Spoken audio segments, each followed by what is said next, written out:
You went to bed at 10 p.m. thinking, tomorrow I will finally wake up with energy and crush it. You wake up at 7 thinking, I slept enough, but I'm still feeling tired, confused and maybe even frustrated.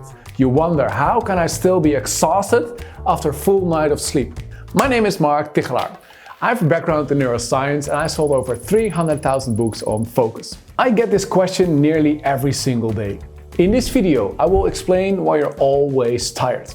And more important, I will give you a 3-step plan that you can use to fix this never-ending cycle of tiredness. These tips are super practical. You will be able to apply them right after watching this video. We've been told just get 8 hours and you will be fine. But the truth is, you can't expect to recover in just 8 hours of sleep if you had a hectic 16-hour day. Why? Because there are too many toxic chemicals built up in our brain. 8 hours is then simply not enough to get rid of all those chemicals. The real fix is not more sleep, but better habits during the day so you can reach a deeper state of sleep during the night. So let's get into the solution. I've created a 3-step plan you can implement right away. Step 1. Have real breaks. You're probably watching and thinking rest looks like this. Collapsing on the couch, watching YouTube, or scrolling on your phone watching Instagram memes during your lunch break. But here's the truth. There is no difference between watching YouTube and filling out an Excel sheet during work. If you watch YouTube or scroll through Instagram during your break, you're still absorbing new information. It's most likely more fun than Excel sheets, but the brain can't tell the difference. So technically, you're not giving your brain a break at all. It's still hard at work.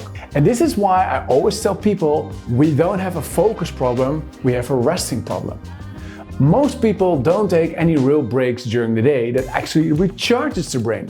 And that's why 8 hours of sleep is simply not enough. You're constantly on. My favorite way of taking a rest is going for a 20-minute walk without my phone or doodle random patterns. So why is there such a big difference between Instagram or going for a walk? Well, that's because when we're not absorbing new information, a specific part of the brain is being activated. It's called the default mode network. You can see this part of the brain as the gas station. Here the brain fills up the brain with new brain fuel and at the same time get rid of any toxic. But here's the thing. This part of the brain is only being activated the moment we're not taking in any new information. So the moment we're scrolling through Instagram, our brain is at war and not in recharge mode. The challenge, it feels like we're relaxing because it's numbing our brain. But sedation is not the same as relaxation or recharging. In fact, this is the opposite. So if you want to have a higher baseline of energy, take more real breaks that actually recharge your brain instead of depleting it from its resources. And a real break is only a real break if it is without your phone. So listening to a podcast after work? Great, but it is extending your workday. Laying on the couch watching YouTube or scrolling to TikTok? Your brain is at work. Now that you know how to take breaks, let's fix the second piece of the puzzle, the one most people overlook as well. The second step, not having enough breaks. Step 1, we talked about how often we try to recharge the brain in the wrong way. We think that scrolling helps us to relax, but it actually drains us even more, leaving us more tired. Most people I meet take far too few breaks. They think, I rest when I sleep. I'll sleep when I'm dead, all right? Or I will recharge over the weekend.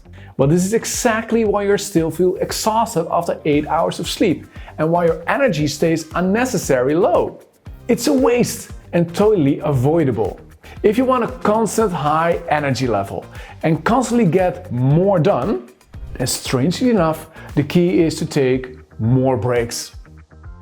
This might sound counterintuitive, but there's a logic behind it. It's quite simple. Here's a simple graph of one of my books. It's called the flow curve. As you can see, it takes some time to get into the zone, around 7 minutes or so. You can sustain that flow for some time, but at a certain point, your productivity starts to drop, simply because we're getting tired. That mental fatigue comes from something physical. Every time we use our brain intensively, waste products build up. One of them is an amino acid called glutamate. The more glutamate builds up in our brain, the slower we get, and the heavier everything feels. If you burn through it, you don't just feel tired in a moment, you feel it during the next task, and the next day, and even during your sleep. It's a path to mental exhaustion that even 8 hours of sleep can't fix. So what's the fix? Take more breaks. I would recommend doing most tasks in blocks of about 55 minutes of work. Then take a break of about 5 to 7 minutes. Complex tasks takes longer to get into the flow, so the best interval there is about 90 minutes of work, and then take a break of about 50 minutes. Of course, you will lose time when taking a break, but here is the main important point. The time you lose when taking a break is less than the productivity loss if you continue. Step 3. Get rid of overthinking in bed. In 2011, researchers ran a series of studies on what happens when you leave tasks unfinished in your mind. What they found was fascinating and extremely helpful. They found that even if you don't complete a task, simply writing it down frees up mental space. Just that small step allows your brain to let it go, and that will stop fixating and overthinking. And when that happens, you get your focus back, and in this case, way more important, it makes it way easier to rest well at night. This is called the Zeiniger effect. And that's why I want you to try this routine 2 hours before going to bed. I want you to ask yourself a couple of questions and write down the answers on a piece of paper. Here are a couple of example questions you can ask yourself during the day or 2 hours before bed. What is looping in the back of my mind? What am I afraid I will forget tomorrow? Is there anything that feels unresolved or incomplete? You don't need to answer these questions perfectly. The main goal of the questions is to get the clutter out of your head and onto paper. Also, a very simple tip I'd like to add: change your clothes as soon as you get home. It helps signal the brain that the workday is over, it's done, and it's time to shift into a different mindset. So for example, wearing a suit around the house can subconsciously keep you in work mode, even though you don't realize it.